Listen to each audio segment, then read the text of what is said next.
Awesome. Man, it's great to see you guys this morning. There's no other way I would have wanted to ring in the new year than hanging out with you guys today. Also, it's Gary's birthday today, so make sure you say happy birthday to him before you leave. So there you have it. Also, great shirt, Gary. We're matching today. I know, yeah. So great. Well, like we were saying, we're in a new series called Made for This. And I'm really, really excited for this series because over the next 3 weeks, we're going to be talking about something that is really, really important and something that a lot of people spend most of their lives trying to unpack and discover about themselves. And so over the next 3 weeks in this series, Made for This, we're going to be answering the question, made for what? What are we made for? What's our identity? Who are we? Who am I? And so that's what we're going to be talking about. So like Taffy said, my encouragement to you is take some good notes over the next few weeks. As questions come up for you, write them down, ask the people around you, because I think you'll be able to glean a lot of good stuff. So let's jump in. Since we're talking about making things and being made for things, I thought it'd be good to talk about something I loved to make, or I guess build, when I was a kid. How many of you guys were growing up, or maybe still are, Lego fans? Any of you Lego fans out there? Okay, a few of us, sure. I loved Legos when I was growing up. My brother and I both, they were a big part of our childhood. In fact, at our parents' house, we have this big chest that's just full of all these Lego sets that we had when we were growing up as kids. And there's, I think, two different kinds of Lego builders when it comes to building Lego sets. I think there's two different kinds of people, and they're kind of summed up in my brother and I. So my brother, when he was building a Lego set, he was the kind of person where he would basically follow the instructions perfectly, right? He'd do everything you're supposed to do, and then when he finished building the Lego set, that's it. Like, he would put it on a shelf. He wouldn't play with it. He would just put it on display. He actually still does that today. Every time he goes and travels someplace, he'll buy a Lego set of like a landmark from that place, and then he'll build it and then put it on a shelf. I asked him to text me a picture of it so I could show you guys. Will you put that picture up? So this is my brother's house. This is a shelf he has in his office, and you can see, like, he has one from New York, the Statue of Liberty. He has the Eiffel Tower from when they went to France. He has one on a different shelf of, like, the Capitol building. So this is how my brother builds Legos. I'm the opposite of that, where, like, I would buy a Lego set, and then halfway through I'd get bored or I'd add stuff, and then once I finished building it, I'd play with it, and within an hour it'd be just demolished. Like, it'd be in pieces all over the place. In fact, when I was really little, my brother had to put a baby gate up in front of his room because I would go into his room and I would steal those Legos off the shelf, play with them, and just destroy them into oblivion. He used to get so mad at me for it. But here's the thing about Legos, right? When you buy a Lego set, it comes with a complete picture of what it's supposed to look like, and it comes with an instruction manual that shows you how the pieces fit together so that you never have to wonder what each piece is made for, right? Without the instruction manual, without a picture of what it's supposed to look like, it'd be really hard to build the Lego set. You might eventually figure it out, but it would take you a really, really long time. Now, I think for you and me, when it comes to answering the question, what am I made for, we also need a complete picture and an instruction manual. And thankfully, God's given both of those things to us in the Bible. He's given us a complete picture of who we are, and he's given us an instruction manual that shows us how the different pieces of our lives fit together to make us who we are. And so today, we're going to jump in and we're going to look at what that complete picture is. In fact, we're going to be looking at the book of Ephesians, which is my favorite book in the whole Bible. It's my favorite book to read. If you're looking for a new book in the Bible to read Ephesians. It's a great book. But we're going to be looking at Ephesians chapter 1. It's on your outline. It's also going to be up on the screen. But here's what it says in Ephesians chapter 1, verses 4 through 5. It says, "Even before he made the world, God loved us and chose us in Christ to be holy and without fault in his eyes. God decided in advance to adopt us into his own family by bringing us to himself through Jesus Christ. This is what he wanted to do, and it gave him great pleasure." This would be a really good verse for you to write down somewhere where you'll see it every day, like on your bathroom mirror or on your binder or something, someplace where you'll see this verse all the time. This is actually my favorite two verses. I know I said Ephesians is my favorite book in the Bible. Ephesians 1, 4, and 5 are my favorite two verses, my favorite passage in the whole Bible.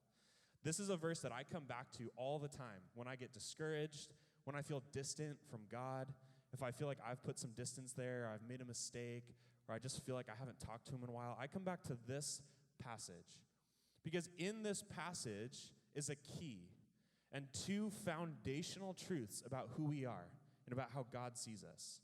And there's two that we're going to talk about today. The first one is this. The first truth this verse shows us is that I was made to be loved by God. I was made to be loved by God. You were made to be loved by God. This is the complete picture, your identity. Let me explain what I mean by that a little bit. I did a quick Google search of what identity means, what the definition of identity is. And the definition on Google, I actually thought this was pretty good, is the fact of the fact of who or what a person or thing is, which I know is like a jumble of words. Put it super simply, your identity is the fact of who you are, right? In the most simple terms, your identity is the fact of who you are. And I think we often get mixed up who we are, our identity, with things that describe us. If you were to ask me, who are you, or tell me about yourself, there's a lot of things I could say, right? There's a lot of things that describe me. I'm tall. I'm married. All my front teeth are fake. That's a story for another time. I'd be glad to tell you. Find me after. But all my front teeth are fake. I love dogs. I have a dog, actually. I brought a picture to show you just because he's cute. This is Finn. He's my dog. Isn't he so cute? I love him. But this is Finn. I would probably tell you about Finn if I was telling you about myself. I love him. I love dogs, right? I'm a big Star Wars fan. I just saw episode 9, so I have some theories if you want to talk after service. But these are all things that describe me, right? These are things I would tell you if I was like telling you about myself. But here's the thing. These things that describe me, they're just parts of my life. They're not who I am. There's a lot of things that describe you, but they're not who you are. I think there's a couple of common places that we do this in our lives, and I want you to write these down with me as we go. Things that we're not, but things that we often put our identity in. Here's a list. Write these down as we go. I am not what I can do. I'm not what I can do. Lots of us can do different things in this room. I mean, if you were to think of things you can do, like maybe you're really athletic, so you're really good at soccer, you're really good at basketball. Maybe you're artistic. Maybe you're really smart. Maybe you're really good at doing puzzles really fast. So you can do a Rubik's Cube. I don't know. There's lots of different things we can do, and that's awesome, but that's not who you are. So I'm not what I can do. I'm not what I look like, right? Maybe you have blonde hair. Maybe you have black hair. Maybe you're tall. Maybe you're short. Maybe you wear all name brand stuff. Maybe you don't. Great. But that's not who you are. So I'm not what I can do. I'm not what I look like. I'm not what people say about me, right? I'm not what people say about me. When people compliment us, it feels great, right? It feels super awesome when people compliment us. And it feels not as awesome when people gossip about us or say rude things about us. But that's not who you are. You are not what people say about you. I'm not what I have. Whether you have the newest stuff or not, whether you flex with AirPods or not, great. But that's not who you are. I'm not what I have. And finally, I think this is a really big one. I think this is a big one for a lot of people. I am not my grades. I'm not my grades. I think usually when I ask a junior hire what the biggest source of stress in their life is, among some other common answers, school is probably the biggest one. Would you guys say that school and grades are a pretty big source of stress in your life? Yeah, grades are a big one for this. But here's the thing. Whether you're a straight A student or whether, like me, you didn't really care about school that much and you don't do as well in school, great. That's not who you are.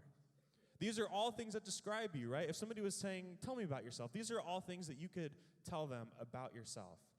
But these things aren't who you are.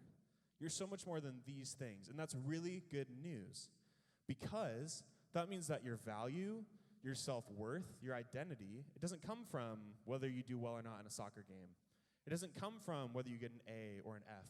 It doesn't come from what people say about you or how many followers you have on Instagram. It doesn't come from any of these things. And trying to build your identity around these things that describe you is like trying to hold on to a fistful of sand. It just slips through your fingers. Because these things are all temporary. When I was in high school, I was really good at soccer. And now I can barely run a mile, you know? Like, these things change. They just do. And these aren't a solid foundation for you to build your identity, to build your life around. Because when we do and these things change, we feel confused or we feel lost. So these things aren't a solid foundation. These things aren't who you are. Let me tell you who you are. And I want you to write this down, and I also want you to underline this and circle it and put stars around it and put arrows around it and whatever you have to do to make sure you memorize this statement. I am who God says I am. I am who God says I am. This is your true identity, who God says you are. And God says you're a few things. God says, first of all, you're unique. God says that you're unique. Do me a favor. Everybody give me like a thumbs up right now. Like everybody just shoot a thumbs up at me. Okay, now turn your hand around and look at your thumbprint. Maybe look at the thumbprint you put at the top of your outline in your Connect group. Maybe compare that to somebody next to you. Like compare your thumbprint to somebody next to you. Maybe give them a little thumb five, a little cute little thumb five. Yeah, shocker, spoiler alert, I don't know if you knew this, but your thumbprint is different than the person next to you. I know. Isn't that crazy? Isn't that wild? Learning new things today. In fact, did you know that of the 7 billion some people that live on this earth, you're the only person of those 7 billion people that has that thumbprint? Your thumbprint is the only one on this earth. God made you unique to the 7 billion other people on this earth on purpose. Everything about you is unique. You might share some similarities to the people around you. You might like certain things together. You might be good at certain things like other people, but there's only one you. God says that you are unique, and he did that on purpose. God says that you're valuable enough for him to send his son to die for you so that you could be in his family. And God says that you're loved, right? That passage we just read in Ephesians, it says that before God made the world, he loved you. There's another verse on your outline in 1 John. It says that we love others because God loved us first. The first thing God did before he made the universe was look at your life stretched out before him, all the good moments and all the bad moments, and he loved you, he chose you, he adopted you and brought you into his family. God made you to love you. Now here's the thing. This is who you are. This is the complete picture. Your identity is loved by Jesus. And building your life and your identity around this truth is like building it on a solid rock. Because God's love, unlike the things that describe us, God's love for us never changes. How God feels about us never changes. It's constant. It's permanent. And so when you build your life and your identity around this truth, it's like building it on a solid rock.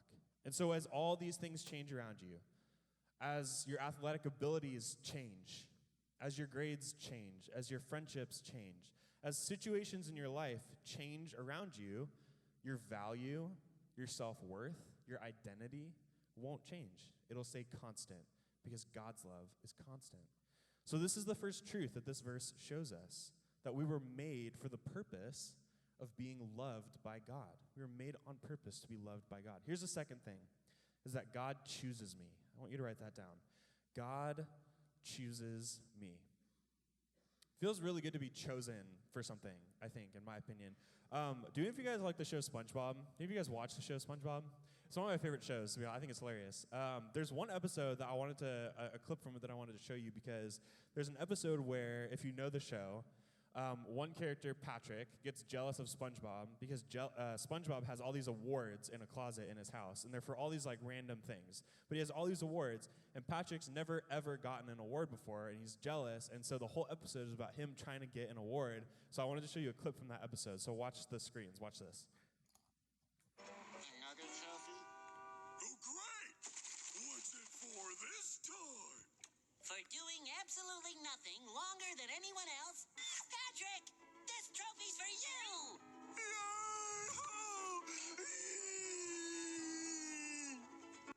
So, okay, if they were, I don't know who they are, but if they were giving out an award for doing absolutely nothing for the longest amount of time, how many of you guys would win that award maybe? Some of us, right? Do you see how happy Patrick was when he got that award? Getting awards, getting chosen for something feels awesome, right? Feels really good to get picked for something. For an award, awesome, right? When you're at lunch and you're playing a sport and they start making teams, if you get chosen first for a team, that feels awesome, right? They're like, man, yeah, they see some value in me. Awesome, right? Getting picked for a game in JHM that doesn't involve a blender or gross food, that feels pretty good, right? It feels really good to get chosen for something. Because when somebody chooses us, it means that they see some value in us. You know, when I was in high school, there was this girl. And, yeah, I had a pretty big crush on her. I ended up marrying her, so it worked out in the end. But there was this girl that I had a crush on. And I had a crush on her for a long time, a really long time. And I had asked her out a couple of times, and she had turned me down a couple of times. I know. It was hard. And the time was right around the winter formal dance, which is when the girls ask the guys. And I was hoping really badly that she was going to ask me to winter formal. And the days went by, and then the weeks went by, and then it was getting really close to the dance, and I just got to a point where I was like, you know what? She's not into me. I guess I'm just giving up on this. And then her friend told me to go into the choir room, and I walked in there, and there were all these people in there, and this girl next to a piano, and she sang me a song, and in that song asked me to winter formal. It was amazing. It was so awesome. I'm pretty sure there were like doves flying in the room. I heard like angels' voices. No, it was awesome, and we had a great time, and then we got married. It was great. But here's the thing. Here's why that was such an awesome moment. As silly as that is, it's totally silly, but as awesome, or the reason that was such an awesome moment for me is because in that moment, she was choosing me, right? She was saying, I see some value in you. We're going to go to the dance together. And then later on in life, when she chose to get married to me, it was the same thing. It was her saying, I'm choosing you. I see value in you. Being chosen for something feels really, really good. But here's the thing. There are so many areas of our life where it feels like we have to earn value, right? In sports, if we want to be seen as valuable, we have to practice, we have to work hard, we have to perform well, right? Makes sense. We have to earn it. In school, from day one, it feels like we're trying to prove to colleges years from now with our grades and our extracurricular activities that we add value to their school. With friendships, right? There's certain people in our lives where we have to act a certain way or be a certain person or dress a certain way so that they'll see us as valuable, so they'll want to hang out with us. Or maybe the most obvious example is Instagram, right?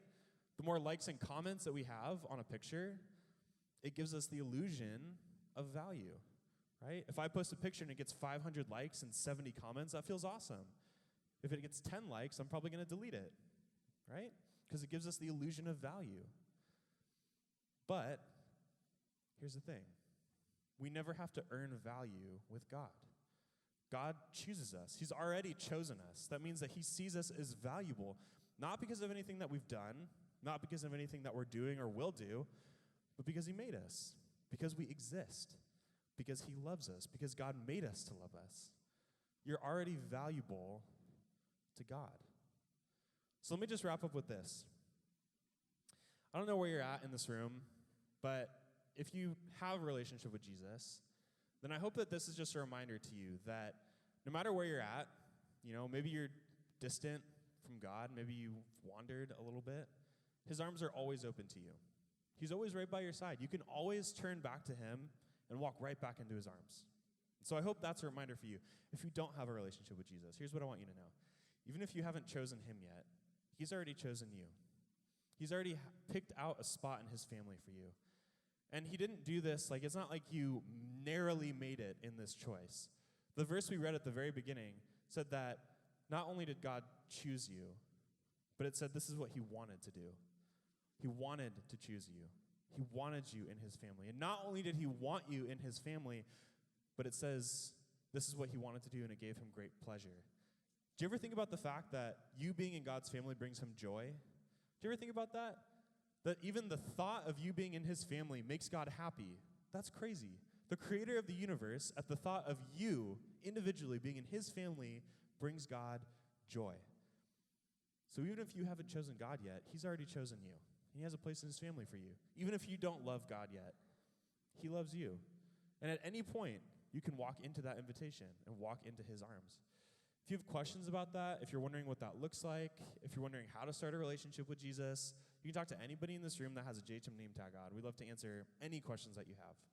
Any questions or reservations or talk about anything with you guys. So I'm going to invite the band, I'm going to invite Taffy to come back up here.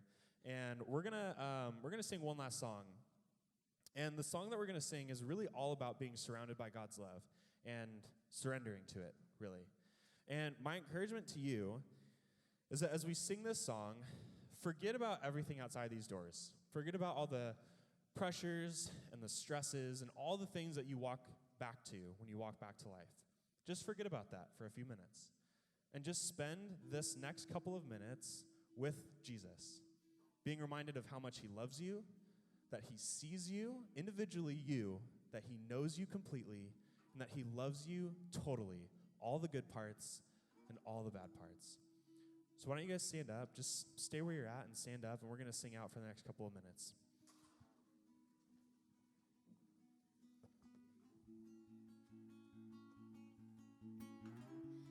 You surround me with your love, even when the darkness is all I see. You embrace me. You surround me with your peace, even when my world is shaken. You embrace me.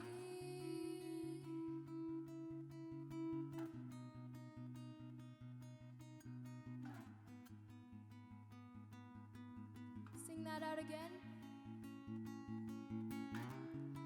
You surround me with your love, even when the darkness is all I see. You embrace me.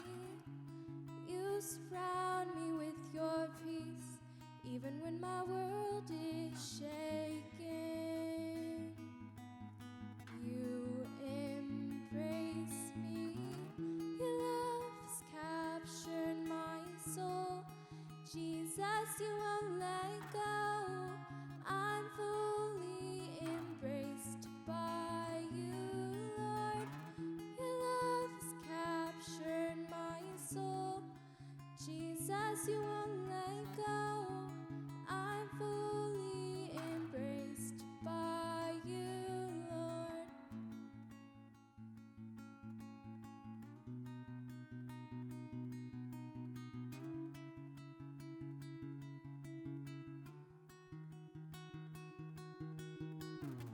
I know I'm loved by you, your love faithful and true.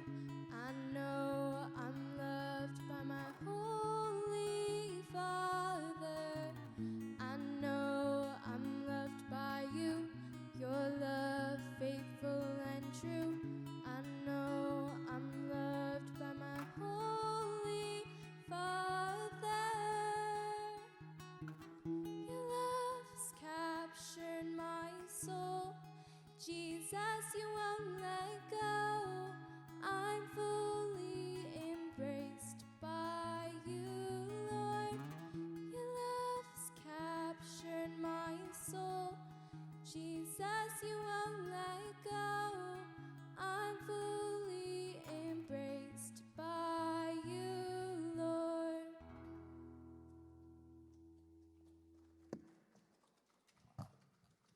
Awesome. You guys can have a seat. No matter where you're at in this room, no matter where you're at in this room, no matter how you feel about yourself, no matter where you're at in your relationship with Jesus, no matter what's happening outside the walls of this place, Jesus knows you, Jesus accepts you, and Jesus loves you. My prayer for you is that as you go back to the normal routines of everyday life, that you would hold on to this truth as your identity, that you would hold on to this truth as who you are. Because with all of the change that goes on around us, this is the constant in our life. Jesus' love for us is the constant in our life that never changes, that we draw strength from, that we draw hope from, where we never have to question who we are. Your thought for the week is this: my first purpose in life is to be loved by God. Before anything else, before your purpose is to do awesome things for Jesus, before your purpose is to love other people, before anything else in life, your first purpose, the whole reason why you were created, was to be loved by God. You don't have to do anything to earn that. You just have it. He loves you no matter what. Let's pray. Lord, thank you so much for loving us the way that you do. Thanks for letting us come here this morning, having a place to worship, a place where we get to grow closer to you, grow closer to each other, and just learn a little bit more about ourselves, Lord. I pray that as we go back to our normal lives, that you would just give us constant reminders of how much you love us. That you would give us constant reminders as things change around us, as we encounter hard things, Lord, as we encounter questions in our life, Lord, that you would just give us constant reminders of how much you love us. We love you, Lord. It's in your Son's name we pray.